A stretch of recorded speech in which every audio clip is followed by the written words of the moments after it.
Ele é da Fundunesp. O tema da palestra dele é refatoração, transformando o caos em clareza, que é o case SysDeep. Luiz, boa apresentação para você. Você vai querer usar o microfone? Vai querer usar o microfone? Vocês conseguem me ouvir normal? Melhor? É por causa da gravação lá. Tá. Boa palestra. Bom dia. Deixa eu ver onde que é melhor aqui para eu olhar. Então, como o Rafa falou, sou da Fundunesp atualmente há 2 anos, mas também já fui assistente de informática na Unesp, na FOA, em Araçatuba, por 11 anos, um pouco mais de 11 anos. E desde 2017, no NDSI, trabalhei primeiro com o sistema de diplomas, aí quando fui para a Fundunesp, ajudei o pessoal a fazer o sistema de residência multiprofissional, e depois voltei para o SysDeep. E agora, aproveitando para fazer uma homenagem para o Sanches, que aposenta agora, né? E ele que tocava o SysDeep por muito tempo, ele que me ensinou tudo que eu sei do SysDeep.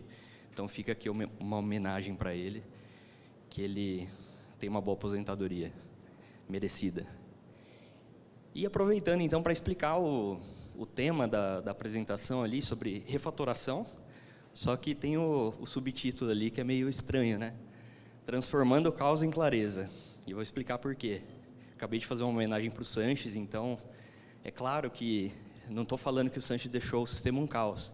Isso foi porque eu assisti uma palestra recentemente no The Developers Conference e o tema era justamente esse, falando que o poder da refatoração é transformar o caos em clareza. E na Unesp a gente tem diversos sistemas em diversos ambientes, em diversas tecnologias, mesmo assim sendo tudo meio que Java, né? A maioria sendo Java, a gente tem Spring, a gente tem JSF, Mentaway. E o sistema de diplomas, ele é em Mentaway, ele ainda está atrelado ao Core, Java 8. E várias pessoas passaram por esse sistema, contribuíram com código. Então, cada uma com uma cultura diferente, uma forma de desenvolver diferente. E é um sistema que está no ar desde 2011. Então, é claro que vai ter um pouco de caos ali no meio. Cada um deixa uma marca. E eu imagino que todos os sistemas da Unesp, cada um tem um pouco de caos também. Então, a ideia aqui não é apresentar nada inovador, nada assim complexo, mas dicas simples que a gente pode utilizar no dia a dia, na hora que a gente está lá atendendo algumas issues, na hora que a gente está, sei lá, desenvolvendo uma nova funcionalidade, colocar isso em prática para tentar deixar o código um pouco mais limpo, um pouco mais fácil de entender e fácil de manter. Então, checklist do caos. Quem aqui tem classes com mais de 1000 linhas? Eu acho que isso não é tão difícil de encontrar nos sistemas da Unesp. A gente tem alguns casos, sim. Não tem como fugir disso. A gente vai acrescentando novas funcionalidades ali dentro daquela classe. Eu já vi classes com 4, 5, 6 mil linhas. Métodos tão grandes que não cabem na tela. Também é comum? Alguém aqui já viu? Alterar um código que está duplicado em outros métodos ou classes. Então, você encontra um bug, corrige o bug, e depois descobre que aquele mesmo código estava em outra classe e continua com o bug lá. Usar Ctrl+C, Ctrl+V com frequência. Quem aqui faz isso? Também é uma coisa comum, pô. Você tem lá um método, já está funcionando. Aí você precisa fazer uma funcionalidade muito parecida. Sei lá, eu tenho lá vou criar via de diploma de graduação. Está pronto. Aí eu vou criar de pós-graduação. É o mesmo contexto. Ctrl+C, Ctrl+V e altera só o que precisa, não é isso? Então, esse é o checklist do caos. Aí o método fica tão grande que a gente precisa usar os monitores ali de lado para poder caber. É brincadeira, mas tem muita gente que gosta de usar assim, né? Aí vem o Git Blame. Você dá de cara ali com um código que está horrível e você fala, agora eu vou descobrir quem que escreveu esse código terrível. Aí você usa o Git Blame e descobre que foi você mesmo.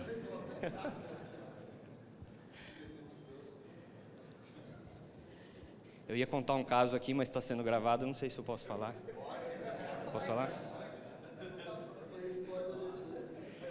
Outro dia, depois corta, outro dia o pessoal da área me passou um problema para ser corrigido, que tinha uma tela no sistema que não estava carregando. Estava dando um erro de JSP, vocês sabem, aí quem que mexe com sistemas core, principalmente. O JSP a gente não consegue debugar, a gente não sabe qual a linha específica que está dando código. A gente tem uma ideia de onde está, mas a gente tem que ficar ali lendo o JSP inteiro e tal. E aí, o problema estava num JSTL. Tipo, eu tinha lá o caminho de um parâmetro que eu queria mostrar na tela, e vamos supor lá, via, ponto diploma, ponto diplomado, ponto nome. Se tem alguma coisa errada nesse caminho, o JSP dá pau e você não consegue descobrir onde que está a linha. Você tem que ler o JSP inteiro. Beleza, achei, corrigi, testei, a tela abriu, apareceu uma palavrinha ali. Era um formulário, então tinha lá os campos do formulário, e antes de começar o data table embaixo com os dados, o resultado da pesquisa, tinha uma palavrinha ali no cantinho. Bosta. E aí eu procurei, estava no código do JSP. Bosta. Então já fica uma dica aqui, às vezes a gente que é de TI gosta de trabalhar com duas telas e nem sempre a gente percebe em qual janela está o foco. Então às vezes você está com foco no navegador, no WhatsApp Web, mandando palavrão para algum amigo e não vê que o foco está no Eclipse ou no IntelliJ, na IDE que você usa, sua conversa lá, seu palavrão vai para dentro do código. Só que eu não tive coragem de dar o git blame e descobrir que fui eu, então eu não sei até hoje quem foi. Só corrigi mesmo e subi em produção. Ainda bem que não estava exibindo na tela, né? Então, corrigi e já tirei o palavrão de lá. Então, o que a gente vai falar aqui? Rapidinho, porque o tempo é curto, né? Eu ia falar direto o que é refatoração, mas primeiro eu acho importante falar antes, né? O que não é refatoração, porque existem várias técnicas, várias coisas que a gente pode fazer para melhorar o código, mas nem tudo é refatoração. Aí sim, explicar o que é refatoração, como identificar os códigos problemáticos que podem ser refatorados, né? E quando refatorar. Esse quando refatorar é interessante, porque tem gente que acha assim, que talvez você pode pegar um dia para só refatorar, e a ideia não é essa, mas a gente vai chegar lá. E aí alguns princípios, algumas técnicas, só alguns exemplos bem simples de código, e que pode ajudar a facilitar a refatoração, e depois as considerações finais. Então, só para explicar melhor, eu assisti 2 palestras no The Developers Conference, uma que tem o nome que eu plagiei dessa apresentação, e uma outra, que eu não vou falar agora para não dar spoiler, mas tem a ver com os acrônimos que a gente vai ver aí daqui um pouco mais para frente. E assim, são técnicas bem simples que eu comecei a usar aos poucos no SysDeep e eu estou vendo uma melhora boa.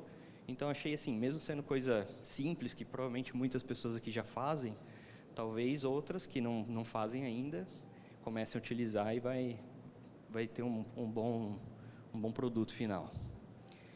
Então, primeiro, o que não é refatoração? Não é correção de bug. Então, quando você tem ali um bug para corrigir, você vai lá, não é uma refatoração. Mas, se você refatorar, você diminui a incidência de bug e também facilita encontrar o bug, porque a ideia é você deixar o código mais limpo, mais fácil de ser lido por qualquer pessoa. E aí, então, facilita na hora que você for corrigir esses bugs. Não é criar novas features. Isso não é refatorar. Então, mas quando você refatora, adicionar novas features fica menos trabalhoso. Você tem um código mais simples de entender, então fica mais fácil você criar novas features ali no meio. E também não é novas issues específicas, é isso que eu queria falar, na verdade, o que não é refatorar, né? Porque muita gente, às vezes, cria lá issues. Melhoria de código da classe tal. Melhoria de procedimento, não sei do que. Isso não é refatorar. A ideia é você tem uma issue específica, você está fazendo uma nova feature, você está corrigindo um bug, aí você aproveita para refatorar, entendeu? Então, não dá para utilizar essa técnica para você criar lá 20 issues novas lá para ganhar quadradinho lá no Git. Pelo menos não é a ideia, a não ser que, claro, você converse com o seu gerente de projeto e a ideia seja melhorar a performance, e aí a refatoração vai ajudar. E aí você cria uma issue só para isso. Então, deve fazer parte do fluxo normal de trabalho. Precisou mexer no código e é possível refatorar, refatore. Essa é a ideia. Então, o que é refatoração, afinal? Refatoração é reestruturar um código existente sem alterar o seu comportamento externo. Então, quando você está corrigindo um bug e você refatora, você não está fazendo só refatoração. Você está corrigindo o bug, é uma coisa, e aí você está refatorando é outra, porque o comportamento deve ser o mesmo no final. Você tem lá a folha de pagamento, está, sei lá, processando e está funcionando. Aí você refatorou tudo. O processo ficou muito melhor, está mais limpo o código, mas o resultado final é o mesmo, está processando a folha. A ideia é essa, você vai refatorar, vai deixar o código mais bonitinho lá, mais fácil de dar manutenção, mas no final o comportamento deve ser exatamente o mesmo. E aí, então, como identificar códigos problemáticos que você pode refatorar? Variáveis com nome sem significado. Acho que todo mundo aqui na faculdade, na hora de aprender programação, o professor sempre fala que você não pode nomear sua variável de abacaxi. É o exemplo clássico. E, às vezes, a gente está tão acostumado com o contexto do sistema que a gente trabalha, que a gente coloca ali alguns apelidos, alguns acrônimos que a gente sabe, mas talvez se outro programador que entrar no nosso lugar for trabalhar ali, não vai entender. E a mesma coisa também com método, nome de método e variável. Método tão grande que não cabe na tela, isso também é um código problemático. Muitos comentários para explicar o código, isso aqui é interessante. Eu gosto de comentar às vezes, e às vezes eu comento para eu mesmo entender o que eu estou fazendo ali, para não esquecer. E isso é ruim, porque a ideia é que, se nem você está entendendo o que você está fazendo ali, como que outra pessoa vai entender, né? Então, a ideia é você não comentar, é fazer outra coisa que a gente vai ver ali na sequência. O nome do método não diz o que eles fazem, tem a ver com a primeira que eu falei ali, né? Às vezes a gente coloca alguns apelidos no nome do método. Eu já vi também método com nome muito simples e método com nome muito extenso também. Eu acho que as duas coisas atrapalham. Tem que ser um nome ali médio que explique objetivamente o que ele está fazendo. Quando você tem mais de uma responsabilidade em métodos e classes. Tem um exemplo clássico lá, você faz um método, calcular e exibir o saldo. Está errado. Isso fere princípios até da orientação a objetos. O certo é você ter um método que faça uma coisa específica, outro método que faça outra coisa, e aí depois você junta isso. Muitas dependências com agentes externos. Então, às vezes, a gente tem uma classe lá, você tem que importar um monte de coisa. Talvez esteja errado, talvez você tenha que quebrar essa classe em outras, porque você tem mais de uma responsabilidade ali dentro. Então, quando refatorar?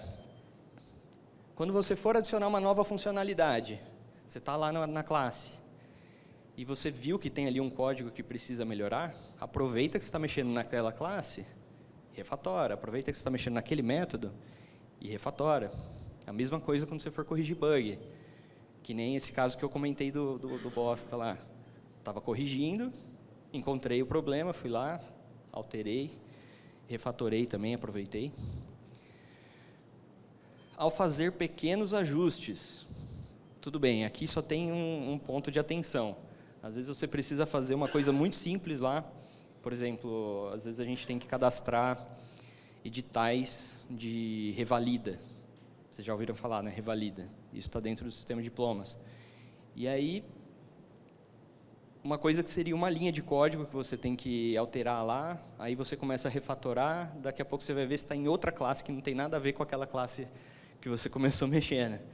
Então, ao fazer pequenos ajustes, refatore, mas também não precisa alterar o sistema inteiro, né? Fica ali naquele contexto que você está naquele momento. E adicionei aqui uma coisa para o contexto da Unesp, que é ao reescrever o sistema usando novas tecnologias. Tem alguns sistemas aí que estão sendo reescritos em Spring, né? Tem o caso do SysPG e outros também. E acho que não adianta a gente reescrever em outra tecnologia mais atual e manter algumas coisas erradas da tecnologia anterior, né? Às vezes você pega um método lá, só vou reescrever aqui em Spring. Não, aproveita e refatora também. Deixa aquele método, aquela classe mais concisa.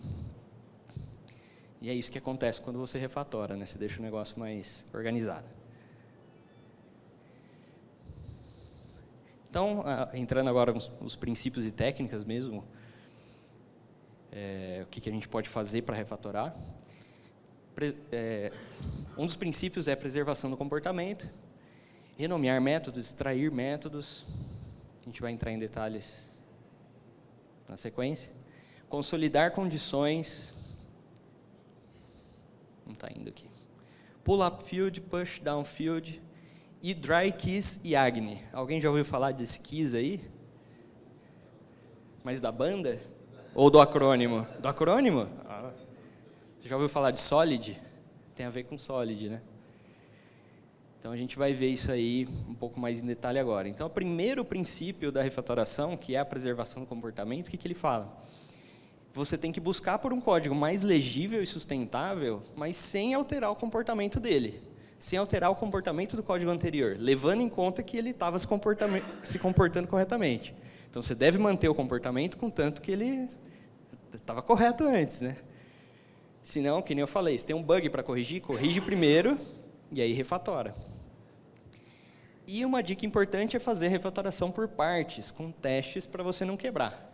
Outro dia eu tinha uma classe lá com umas 1.100 linhas e estava com bug.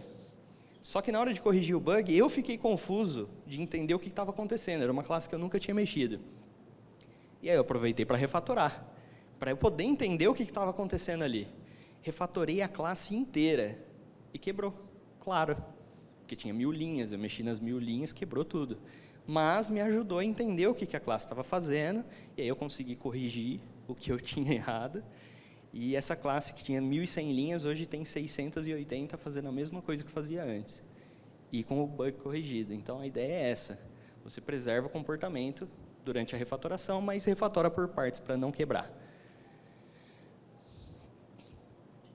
Renomear métodos. Esse aqui eu acho que é o mais fácil e é uma coisa que a gente deve começar a prestar mais atenção. Que nem eu falei, que às vezes a gente está tão inserido no contexto daquele sistema que a gente está trabalhando, a gente bate o olho ali, o que é filtrar via DM? Alguém sabe dizer? No contexto de diplomas. Alguém chuta? O que é DM? Só quem está inserido no contexto vai saber. É diploma manual. A gente tem casos de diplomas, às vezes até de antes da Unesp ser Unesp. Se alguém chegar pedindo uma segunda via e a pessoa se formou num instituto isolado, a Unesp vai gerar uma segunda via com o nome de Unesp. E é um diploma manual, porque ele não tem integração com os nossos sistemas acadêmicos institucionais. Esses diplomas antigos, eles não estão no Sysgrade, por exemplo, ou no SysPG. Então, existe um cadastro manual. Só que, se eu sair hoje do SysDip e entrar outra pessoa, não vai saber o que é. Então, uma dica de refatoração mais simples possível é isso, renomear o método para deixar mais específico. Ah, mas o nome fica muito grande. Não tem problema. A ideia é que qualquer pessoa que bater o olho ali vai entender o que aquele método está fazendo. Agora, tem casos que fica mais difícil, né? Por exemplo, o que vocês acham que está fazendo aí? Filtrar via DM 22112011 maior. Eu confesso que ontem eu fiquei tentando, até pedi para a Denis me ajudar. Falei, Denis, que nome você colocaria nessa classe? E a gente não conseguiu chegar no consenso.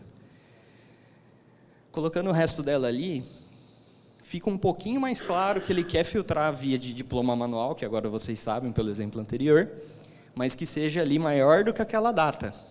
Mas o que tem a ver aquela data?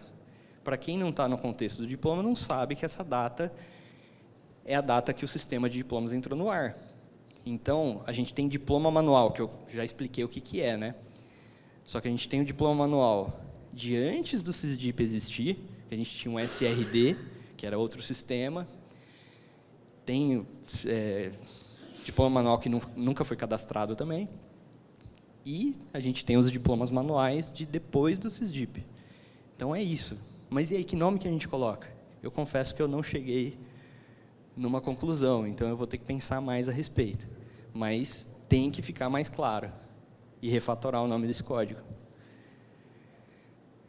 Agora, extração de métodos. Esse aqui é um pouquinho mais complexo, mas eu acho que é o que dá mais resultado.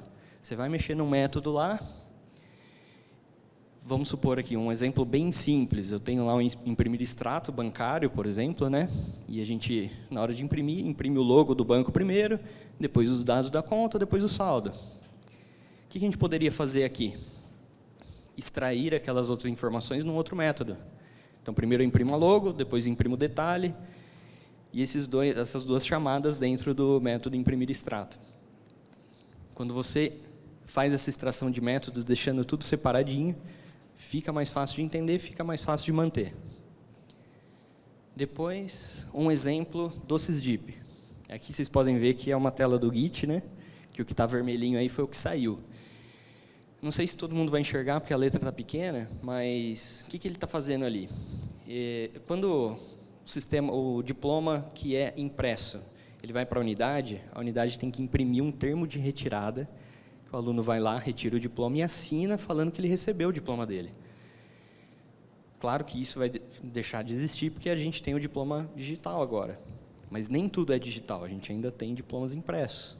E aí, a unidade precisa desse termo de retirada, e o que ele está fazendo? Na hora de gerar, né, listar quais os termos de retirada estão disponíveis para a unidade imprimir, ele está indo lá no Service e trazendo uma lista de cursos de graduação, depois de pós-graduação e depois de colégio técnico. E depois, mais para baixo, ele estava pegando qual que é a categoria do usuário logado. A pessoa lá da seção acadêmica, ela é de graduação, de pós ou de colégio técnico, para depois colocar uma dessas listas na seção para mostrar na tela. Então, ele está trazendo 3 listas e só está usando uma. O que eu fiz? Eu criei um método à parte para listar os cursos na seção, e o nome do método está bem explicado, né, o que ele está fazendo, então, levando em consideração o princípio da refatoração ali, listar cursos na seção. Primeiro ele vê se tem um atributo de seção já, com a lista de cursos, e ele apaga se existir. Depois, antes de trazer qualquer lista do service, primeiro ele está verificando qual que é a categoria do usuário, para então trazer a lista de curso específica dele. Eu não preciso trazer 3 listas, trago só a lista daquela categoria, coloco na seção. E aí eu tentei colocar o notebook ali para mostrar para vocês, mas não consegui, né? Porque o Linux no HDMI ali não respondeu muito bem. Mas com esse método e mais um outro que eu extraí e apaguei de 3 outros métodos que faziam praticamente a mesma coisa, que eu diminuí daquelas 1.100 linhas para 680, fazendo a mesma coisa. E de maneira até melhor, porque agora eu tenho uma lista só.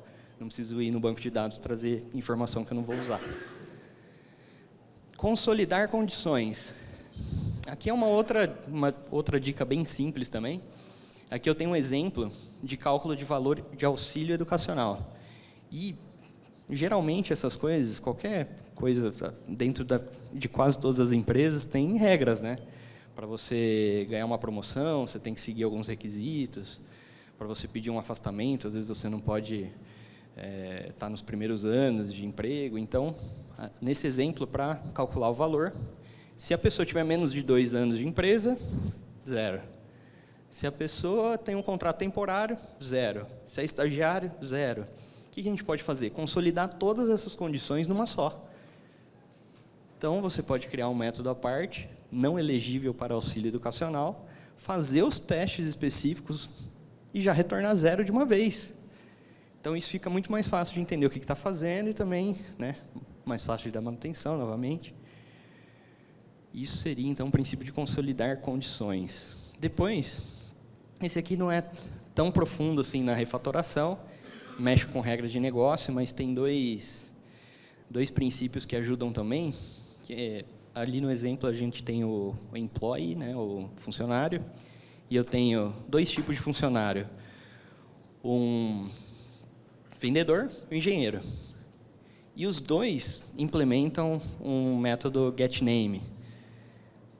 Se os 2 estão implementando, por que eu não coloco na classe Pi ali, para ele herdar o método, né? Então, eu jogo o campo para cima e tiro das classes de baixo. Da mesma forma, a gente pode ter algum exemplo que faz o contrário. Por exemplo, nesse mesmo exemplo de funcionário, A gente tem o get quota ali, que eu acho que seria... O vendedor ele ganha uma porcentagem, né, do que ele vende. O engenheiro não. Então, não precisaria estar na classe de cima ali. A gente joga para a classe de baixo, por isso, push down field. E aí você vai implementar menos métodos, né? Agora a gente entra naqueles acrônimos, DRY, KISS e AGNI. O DRY, o primeiro, é Don't Repeat Yourself. Então, não repita, não se repita. Na verdade, foi até engraçado numa das apresentações que eu assisti, o cara ele traduziu isso daí como não se repita-se a si mesmo, para mostrar que até na língua portuguesa a gente consegue se repetir. E para ficar bem claro o que ele estava querendo dizer. Então, o DRY nos fala da importância de evitar a repetição e duplicação de código. Então, não ficar se repetindo, né? Imagina na manutenção, num trecho de código, e descobrir que ele também existe repetido em outros lugares. Que a gente já tinha dado esse exemplo antes. E é comum, eu já vi isso acontecer em vários lugares do sistema. E aí você fica que nem o meme do Spider-Man lá. Vários Spider-Man. Então, um exemplo bem simples de violação e resolução do DRY. Ali a gente tem um cálculo de salário. Estou colocando na mão ali qual que é o salário do cara, qual que é o bônus, fazendo o cálculo e exibindo na tela. Aí entrou um funcionário novo, eu tenho que fazer um novo cálculo. Ctrl+C, Ctrl+V. E se eu tiver 300 funcionários? Ctrl+C, Ctrl+V 300 vezes. Ou a gente pode... Vixe, ficou... Tá certo. Ou a gente pode fazer a extração de métodos, criar ali um método para exibir o salário, outro para obter o salário, um chama o outro, e aí você tem esse código uma vez só. KISS. KISS, a tradução é legal. Keep it simple, stupid. De novo, eu vi uma tradução alternativa que mantenha o seu código estupidamente simples, para não chamar a pessoa de estúpida. E é interessante mesmo, né? Deixar estupidamente simples, que até você mesmo entenda depois o que você está fazendo, que às vezes nem a gente mesmo sabe, né? Então, o KISS defende que devemos buscar a simplicidade sempre que possível. Um código simples é mais fácil de entender, de manter, e um código complexo ele pode ter erros mais difíceis de se encontrar. Então, você tem lá um método com 1000 linhas, para você encontrar um código ali, um bug no meio, vai ser muito mais difícil. Que nem aquele exemplo que eu dei do JSP, a gente não consegue debugar e saber a linha que está acontecendo o erro. Imagina, eu tenho o JSP com mais linhas do que eu gostaria de admitir. Ele vai fazendo vários testes. Se for graduação, exibe uma coisa, se for pós, exibe outra. E aí, Ctrl+C, Ctrl+V, para você exibir um formuláriozinho para cada categoria, já foi umas 2000 linhas, pelo menos. E aí um exemplo de violação e resolução também. A gente tem ali, está difícil para vocês verem, né? Mas é um verificador de paridade. A pessoa digita um número, ele vai verificar se é par ou ímpar e vai exibir na tela. O número é par, o número é ímpar, ou o número é zero, ou o número digitado não pode ser avaliado.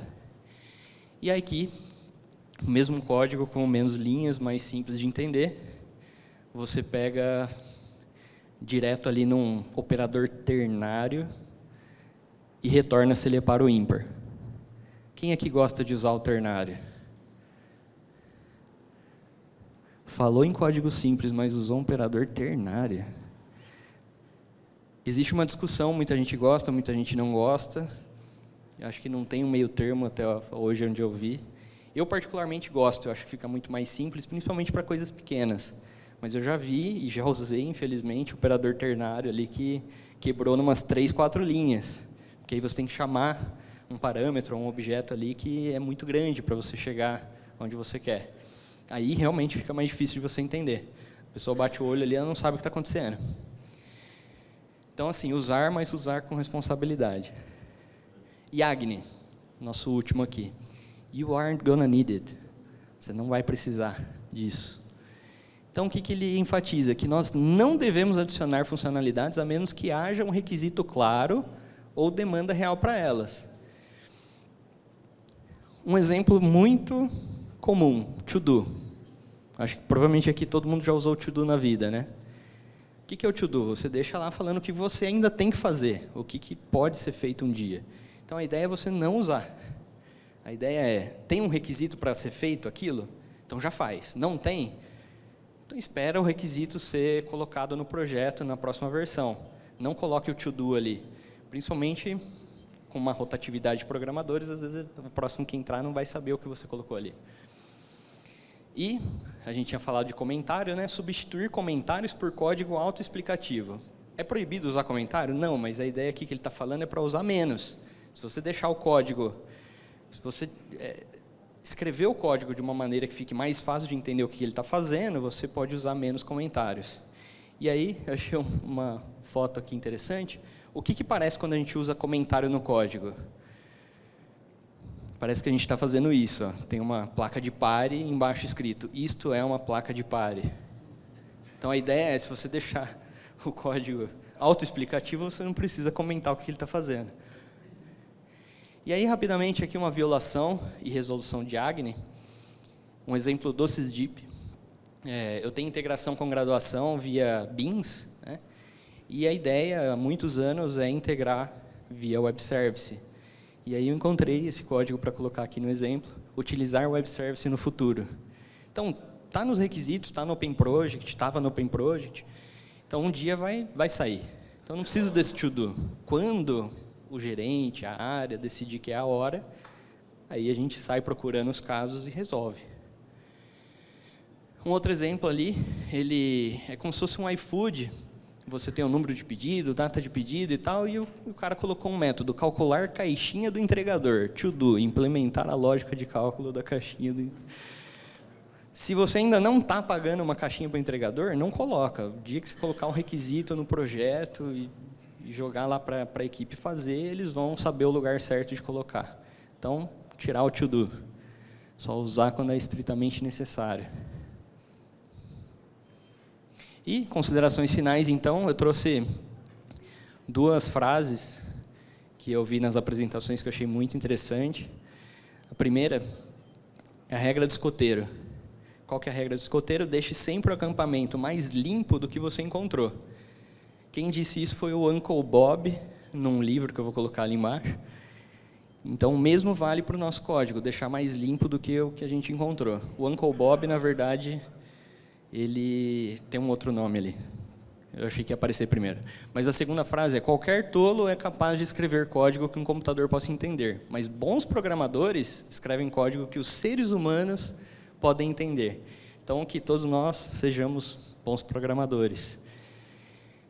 O Uncle Bob, na verdade, é o escritor do Clean Code, né? O Robert Martin. E o Martin Fowler, que falou essa segunda frase, é o escritor do livro sobre refatoração. Então, eu indico esses dois livros para vocês, para quem quiser se aprofundar no assunto. Obrigado. Se alguém tiver dúvida, vou colocar o Pix ali, para cada dúvida vocês podem... Obrigado.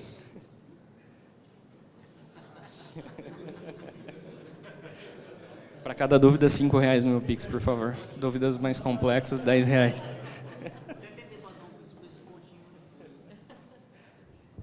Nenhuma dúvida, pessoal?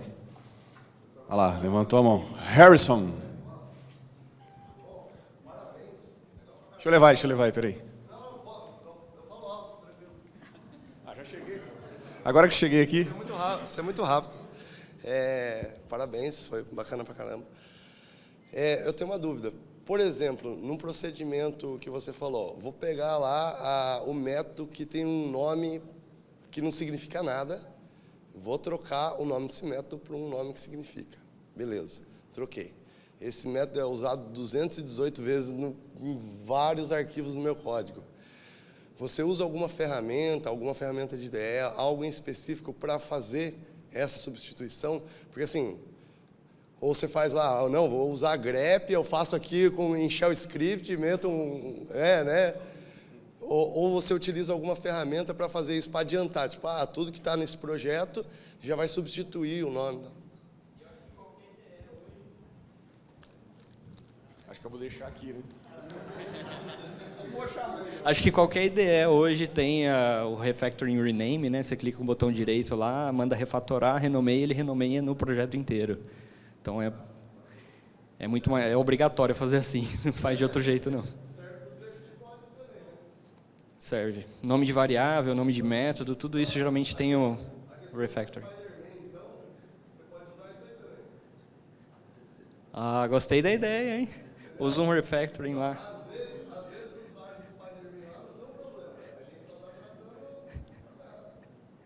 Bem pensado.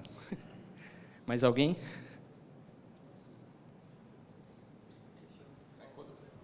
Quando eu pergunto, eles levantam a mão, tá?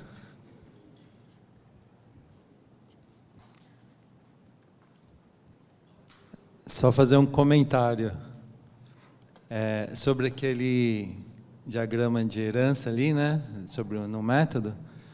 Uma sugestão também seria o template, aquele padrão de projeto, template method, né? Que é uma alternativa que limpa demais o código também.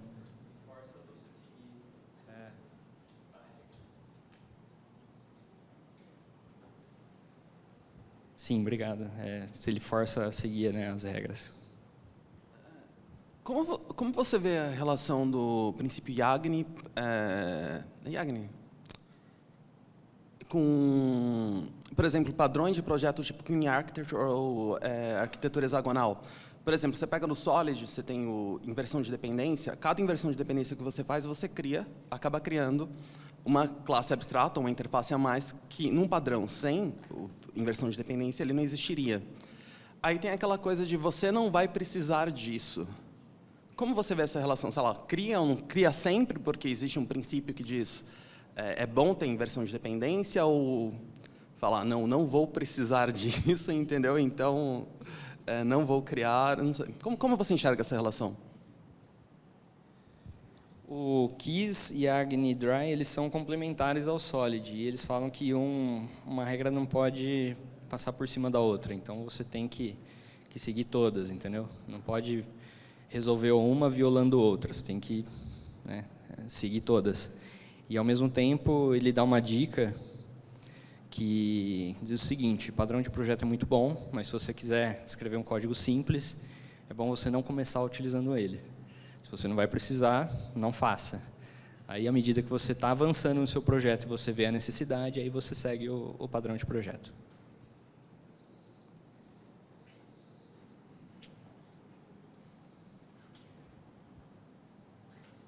Só uma salva de palmas para o Luiz. Obrigado, Luiz.